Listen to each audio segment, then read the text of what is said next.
नमस्कार, मैं प्रीति चौधरी मनोरमा उपस्थित हूँ आप सभी के समक्ष फिर नई रचना लेकर, जो मुक्त छंद में लिखी गई है। एक नगमा हमने सुना है। नहीं सामने ये अलग बात है, नहीं सामने ये अलग बात है, मेरे पास है तू मेरे साथ है, मेरे साथ है। एकाकार के उसी भाव को, एकत्व के उसी तत्व को इस रचना में पिरोने का प्रयास किया गया है। सुनिएगा, इस रचना का शीर्षक है निशीथ में दिवाकर।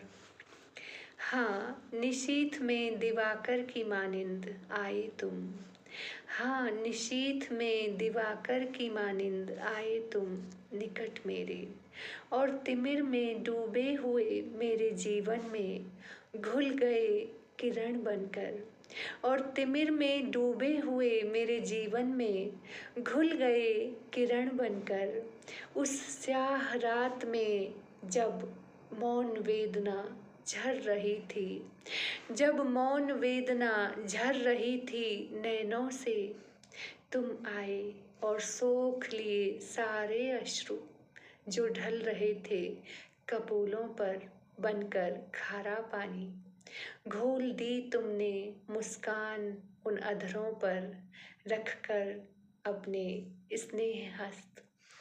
कड़वी दवाइयाँ जब शरीर में दर्द की आवृत्तियों के ज्वार को कर रही थीं कम, पर बढ़ा रही थीं पीड़ा हृदय की, बेहद खल रही थी कमी किसी अपने की।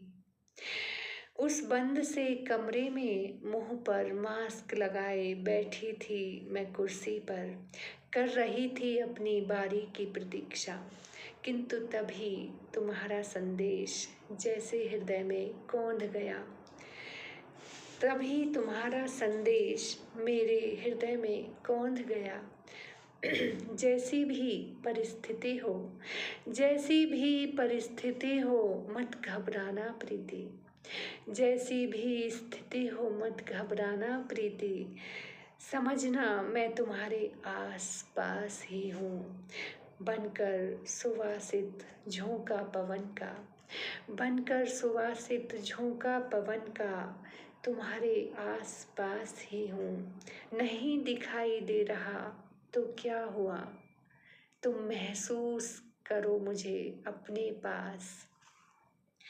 शुष्क कर रहा हूँ मैं धीरे से तुम्हारी भीगी हुई पलकें, भर रहा हूँ तुम्हारी क्लांत होती देह को नव ऊर्जा से।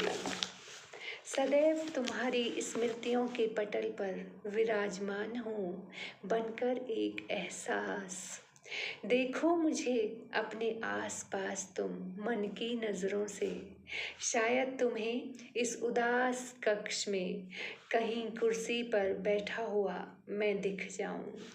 मैंने अपनी आँखों को बंद किया ताकि हॉस्पिटल का वह चीत्कार तुम्हें मुझसे अलग ना कर सके, और मैं सुनने लगी बस तुम्हारे वे प्रेरणादायक शब्द, आत्मीयता में पगे हुए वे लफ्ज़ तुमने हाथ में थाम रखा था जैसे मेरे लिए कोई उपहार, और कह रहे थे बार बार मुझसे, जल्दी से ठीक होकर घर आ जाओ, फिर तुम्हारे हाथों में पहना दूंगा यह प्रेम की अंगूठी, जैसे कोई प्रेमी वैलेंटाइन डे पर पहना देता है प्रियतमा की अनामिका में चुपके से अपनी चाहत की निशानी।